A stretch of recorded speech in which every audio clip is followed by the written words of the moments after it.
പ്രാർത്ഥിക്കാം. അടിയൻ്റെ വായിലെ വാക്കുകളും ഞങ്ങളുടെ ഹൃദയത്തെ ധ്യാനവും അങ്ങേക്ക് പ്രസാദകരമായിരിക്കുമാറാകട്ടെ. കർത്താവിൽ പ്രിയരെ, തിരുവൂർ ഡിസ്ട്രിക്റ്റിൽ മാങ്കുളം CSI സഭ ഈ നൊയമ്പ് കാലഘട്ടത്തിൽ അനുഷ്ഠിക്കുന്ന ഈ ക്രൂശിലെ മൊഴികൾ പറയുവാൻ, അതിനെക്കുറിച്ച് ചിന്തിക്കുവാൻ നൽകിയ ഈ അവസരത്തിനായി പ്രത്യേകം സഭയോടുള്ള നന്ദി ഞാൻ രേഖപ്പെടുത്തുകയാണ്. ഈ നൊയമ്പ് കാലഘട്ടത്തിൽ പലവിധമായിട്ടുള്ള ചിന്തകളും ഭാരങ്ങളും പ്രയാസങ്ങളും നമ്മളെ അലട്ടുന്നുണ്ടായിരിക്കാം. എന്നാൽ ഈ ക്രൂശിനരികിലേക്കുള്ള നമ്മുടെ യാത്ര, നമ്മുടെ അനുതാപം, നമ്മുടെ ബന്ധം നമ്മളെ കൂടുതലായിട്ട് പ്രബലമാക്കും എന്നതിന് യാതൊരു സംശയവുമില്ല. അതിനായിട്ട് ഞാൻ തിരഞ്ഞെടുക്കപ്പെട്ട ഈ ഭാഗം ക്രൂശിലെ 2-ാമത്തെ മൊഴിയാണ്. ലൂക്കോസ് 23-ാം അധ്യായം 43-ാമത്തെ വാക്യം. ഇന്ന് നീ എന്നോടുകൂടെ പറുദീസയിൽ ഇരിക്കും. ഈ ക്രൂശീകരണ ദിനത്തിൻ്റെ കഴിഞ്ഞ രാത്രിയിലെ സംഭവങ്ങളെക്കുറിച്ച് ഞാൻ വിശദീകരിക്കാൻ ആഗ്രഹിക്കുന്നില്ല. യേശുക്രിസ്തു ക്രൂശിൽ കിടക്കുമ്പോൾ അനുഭവിച്ച നിന്ദയും പ്രയാസവും നമുക്കെല്ലാവർക്കും മനസ്സിലാക്കാവുന്നതാണ്. വളരെ ത്യാഗം അനുഭവിച്ചു. ക്രിസ്തു താൻ ഈ ലോകത്ത് ജീവിച്ചിരുന്നപ്പോൾ ധാരാളം അത്ഭുതങ്ങളും അടയാളങ്ങളും നടത്തുകയുണ്ടായി. ഈ അത്ഭുതങ്ങളും അടയാളങ്ങളും നടന്നപ്പോൾ ധാരാളം ജനങ്ങൾ അദ്ദേഹത്തിൻ്റെ ചുറ്റുപാടും കൂടുകയുണ്ടായി. എന്നാൽ അവൻ്റെ ഉന്നത അത്ഭുതമായ ക്രൂശിൽ കിടന്നുകൊണ്ടുള്ള ഈ സാഹചര്യത്തിൽ പല ആളുകളും, അവൻ്റെ പിന്നാലെ നടന്ന ആളുകളെല്ലാവരും മാറിപ്പോകുന്നതായിട്ട് നാം കാണുകയാണ്. മാളികമുറിയിൽ ആയിരുന്നപ്പോൾ ധാരാളം പേർ ഒരുമിച്ച് കൂടിയിരുന്നു. എന്നാൽ ക്രൂശിലേറ്റപ്പോൾ അവരെല്ലാവരും ഓടിമറിയുകയാണ്. ഗത്ശമന തോട്ടത്തിൽ അവൻ പ്രാർത്ഥനയ്ക്കിരിക്കുമ്പോൾ അവൻ ഒറ്റയ്ക്കിരുന്ന് പ്രാർത്ഥിക്കുകയാണ്. തൻ്റെ ശിഷ്യന്മാരോ അവൻ്റെ മറ്റാളുകൾ ആരും അവിടെ ഇല്ല, കാണുന്നില്ല. അവരെല്ലാവരും മാറിപ്പോവുകയാണ്. അവനെ അറസ്റ്റ് ചെയ്തേകനായി നിൽക്കുമ്പോൾ എല്ലാവരും ഓടിപ്പോകുന്ന ഒരു കാഴ്ചയാണ് നാം അവിടെ ദർശിക്കുന്നത്. ക്രൂശിലേക്കുള്ള യാത്ര വളരെ വേദനാജനകമായിരുന്നു. അവൻ ഏറ്റവും സ്നേഹിച്ച ശിഷ്യൻ പോലും അവനെ തള്ളിപ്പറയുന്നതായിട്ട് നാം ഇവിടെ കാണുന്നു. ഗോൽഗാഥയിലേക്കുള്ള യാത്ര വളരെ വിഷമകരമായിരുന്നുവെന്ന് ഞാനിവിടെ പറഞ്ഞല്ലോ. നമ്മൾ ഈ 2-ാമത്തെ മൊഴിയിലേക്ക് ഞാൻ കിടക്കുകയാണ്.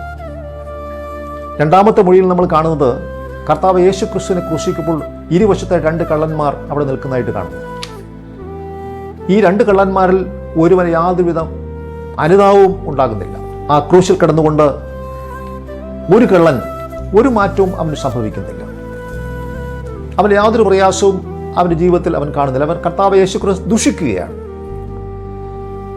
നീ മഹാനാണെങ്കിൽ, രക്ഷിതാവനാണെങ്കിൽ നീ ക്രൂശിൽ നിറങ്ങി വന്നേരെന്ന് അവനെ ദുഷിക്കുകയാണ്. എന്നാൽ മറ്റേ കള്ളൻ അതല്ല, അവനെ അനുതപിക്കുകയാണ്. അനുതാപത്തിൻ്റെ പാഠം ഇവിടെ കൊടുക്കുകയാണ്.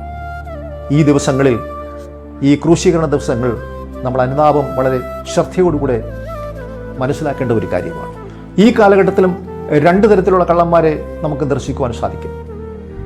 ഒരു വിഭാഗം കള്ളന്മാരാണെങ്കിൽ ജയിലിൽ വസിക്കുമ്പോൾ അവർക്ക് യാതൊരു മാറ്റവും കാണുന്നില്ല. അവർ ജയിലിൽ തന്നെ പലവിധമായിട്ട് പ്രശ്നങ്ങൾ ഉണ്ടാക്കുന്നു. അവർ മുൻപ് ജയിലിൽ പുറത്തായിരുന്നപ്പോൾ ചെയ്ത അതേ പ്രവൃത്തികളും ജയിലിനകത്ത് അവർ പ്രവർത്തിക്കുകയാണ്. യാതൊരു മാറ്റവും മാനസാന്തരം ഉണ്ടാകുന്നില്ല. പക്ഷേ മറ്റൊരു വിഭാഗം കള്ളന്മാരാണെങ്കിൽ അവർ ചെയ്ത് തെറ്റായിപ്പോയി. അവർ അനുതപിക്കുന്നുണ്ട്. അവർ ജീവിതകാലം മുഴുവനും ശിക്ഷ അനുഭവിച്ച് ജയിൽ കിടന്ന് മരിക്കുന്ന ഒരവസ്ഥ നമുക്ക് ദർശിക്കാൻ സാധിക്കും. ഈ കാലഘട്ടത്തിൻ്റെ ഒരു പ്രത്യേകതയെക്കുറിച്ചാണ് ഞാനിവിടെ സൂചിപ്പിച്ചത്. ഇവിടെ കർത്താവ് യേശു ക്രിസ്തുവിൻ്റെ ക്രൂശീകരണത്തിലും ഇതേപോലെ ഒരു കള്ളനും ഒരു യാതൊരു മാറ്റവും കാണുന്നില്ല. അവൻ ഒരു മാറ്റവുമില്ലാതെ കഴിയുന്നു. മറ്റേ കള്ളന് അവന് അനുതാപം ഉണ്ടാവുകയാണ്. കർത്താവ് യേശു ക്രിസ്തു വിചാരിച്ചു കഴിഞ്ഞാൽ എനിക്ക് തീർച്ചയായിട്ടും അദ്ദേഹത്തോടൊപ്പം സ്വർഗത്തിലേക്ക് പ്രവേശിക്കുവാൻ സാധിക്കുമെന്നുള്ള പ്രതീക്ഷ അവനുണ്ടാകുകയാണ്. യേശുവെ, നീ രാജ്യത്വം പ്രാപിക്കുമ്പോൾ എന്നെയും ഓർത്തുകൊള്ളണമേ എന്ന് അവൻ വിലപിക്കുകയാണ്. എന്തൊരു വിലാപം, എന്തൊരു അനുതാപകരമായിട്ടുള്ള അവസ്ഥയാണ് നമ്മളെ കള്ളനിലൂടെ ദർശിക്കുവാൻ സാധിക്കുന്നത്. അവൻ സ്വയം മനസ്സിലാക്കി, അവൻ സ്വയം അംഗീകരിച്ചു. തെറ്റുകളെക്കുറിച്ച് അവൻ ക്രൂശിൽ കിടന്നുകൊണ്ട് അവൻ അനുതപിക്കുകയാണ്. ആ അനുതാപത്തിൻ്റെ പ്രതിഫലനമായിട്ടാണ് അവൻ കർത്താവിനോട് പറയുന്നത്, എന്നെയും നിന്നോട് കൂടെ ചേർക്കണമേ എന്ന് പറയുന്നത്. മുടിയനായ പുത്രൻ്റെ കഥ നമ്മൾ കേട്ടിട്ടുണ്ടല്ലോ. മുടിയനായ പുത്രൻ തൻ്റെ പിതാവിനെയും കുടുംബത്തെയും ഉപേക്ഷിച്ച് അവൻ വിദൂരതയിലായിരുന്നപ്പോൾ അവനവിടെ അനുദപിക്കുകയാണ്. എൻ്റെ പിതാവിൻ്റെ അടുക്കലായിരുന്നുവെങ്കിൽ ഞാൻ എന്തുമാത്രം സമ്പന്നനായിരിക്കുമായിരുന്നു, എന്നുമാത്രം സന്തോഷവാനായിരിക്കും, ജീവിതത്തിൽ ഉല്ലാസവാനായിട്ട് ഞാൻ നടക്കുമായിരുന്നല്ലോ. അത് മനസ്സിലാക്കി അനുദപിച്ച് അവൻ തിരിച്ച് അവൻ്റെ അപ്പൻ്റെ അടുക്കിലേക്ക് വരുന്നു. അപ്പനോട് പറയാണ്, ഞാൻ നിന്നോട് സ്വർഗത്തോടും പാപം ചെയ്തിരിക്കുന്നു, നിന്റെ മകനെന്ന് വിളിക്കുവാൻ ഞാൻ യോഗ്യനല്ല എന്ന് അവൻ പറയുകയാണ്. അനുതാപം അവൻ്റെ അപ്പൻ മനസ്സിലാക്കി അവനെ സ്വീകരിക്കുകയാണ്.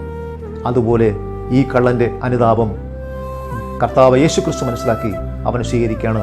ഇതിനെ ഞാൻ പറുദീസയിലേക്ക് കൊണ്ടുപോകുന്നു എന്നുള്ള കാര്യം. ചുങ്കക്കാരനായിട്ടുള്ള പാപിയെക്കുറിച്ച് നമ്മളിതാണ് കേൾക്കുന്നത്. അവനും കർത്താവ് യേശുക്രിസ്തുവിനെ കാണുവാനുള്ള ആഗ്രഹം. അവൻ്റെ പൂർവ്വകാലത്ത് ധാരാളം തെറ്റുകൾ അവൻ ചെയ്തിട്ടുണ്ട്. ധാരാളം പണം മറ്റുള്ള കയ്യിൽ നിന്നും അനധികൃതമായിട്ട് അവൻ പിരിച്ചിട്ടുണ്ട്. അയ്യോ, ഇതിൻ്റെ ഒരു മോക്ഷത്തിനായിട്ട് കർത്താവ് യേശു ക്രിസ്തുവിനെ കണ്ടു കഴിഞ്ഞാൽ പാപത്തിൽ നിന്നും മാറ്റം ലഭിക്കുമെന്ന് മനസ്സിലാക്കിയിട്ട് കർത്താവ് യേശു ക്രിസ്തുവിനെ സമീപിക്കുകയാണ്. എന്തൊരു അനുതാപ അവസ്ഥയാണ് നമ്മൾ ദർശിക്കുവാൻ സാധിക്കുന്നത്. ഇവിടെ 3 ചിന്തകളാണ് നമ്മൾ ശ്രദ്ധിക്കപ്പെടേണ്ടത്. ഇന്ന് നീ എന്നോടുകൂടെ പ്രതീക്ഷയിലായിരിക്കും. ഇന്ന് എന്തൊരു വേഗത! നമ്മുടെ പ്രാർത്ഥനയിലുള്ള വേഗത നമുക്ക് നഷ്ടപ്പെട്ടിരിക്കുന്ന കാലഘട്ടമാണ്. നമ്മുടെ അപേക്ഷയിലുള്ള വേഗത നമുക്ക് നഷ്ടപ്പെട്ടിരിക്കുകയാണ്. നമ്മൾ പലപ്പോഴും അപേക്ഷിക്കുന്നത് നാളെയാവട്ടെ, അടുത്ത ദിവസമാവട്ടെ, മറ്റു ദിവസത്തിലേക്ക് മാറ്റിവെക്കുന്ന ഒരവസ്ഥ. അതല്ല, ഇന്ന് എന്ന് പറയുന്ന വേഗത വളരെ പ്രധാനമായിട്ട് കർത്താവ് യേശുക്രിസ്തു ഇന്ന് എന്നുള്ളത് വളരെ വ്യക്തമായിട്ട് പറയുകയാണ്. നിനക്ക് മാറ്റമില്ല. നിന്നെ അനുദപിച്ചു കഴിഞ്ഞാൽ, നീ മാനസാന്തരപ്പെട്ട് കഴിഞ്ഞാൽ തീർച്ചയായിട്ടും നിനക്ക് സ്വർഗത്തിലേക്ക് പ്രവേശിക്കാൻ സാധിക്കും.